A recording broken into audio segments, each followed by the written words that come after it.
So I say freedom, freedom, we are calling, yet we are not yet free to be free. And we don't know yet where to look for the freedom. It is like we hunger for freedom, and when we think we found the very freedom, we also want the freedom to feel free. But this is the same freedom that frees the birds of the air. But the bird is already free to fly before it can even flap its wings. Yet it seems to find freedom elusive, exclusive, and expensive.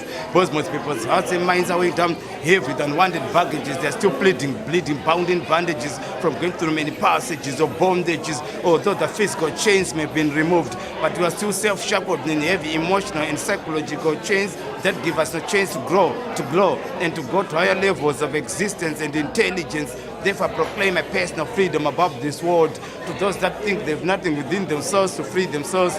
Ladies and gentlemen, I shall not be too gentle upon you, because I'm a ferocious freedom fighter, fighting not only for my own freedom, but also for the freedom of those incarcerated within themselves by themselves. Freedom, freedom, we are calling, expecting the very freedom to come to us and never thinking it can come from us. I'm speaking of a freedom that gives every kingdom the wisdom to live beyond boredom. We speak of financial freedom, but there's no freedom in finance, because everything financial is circumstantial and external. That's why the more money we get, the more we become insecure, building tight security around ourselves, and that becomes incarceration.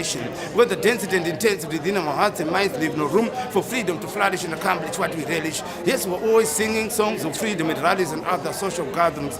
Yet within our deeper selves, the same songs are not being sung, because we are believing we are singing to be heard by some higher people up there. We're not yet ready to be free. We're still wearing invisible handcuffs and low galleons, even though the locks that lock us are long rusted and wasted. Still, we don't dare break free. What are we waiting for? We can simply stop dictatorship by stopping to act like sheep, and not necessarily by killing that dictator.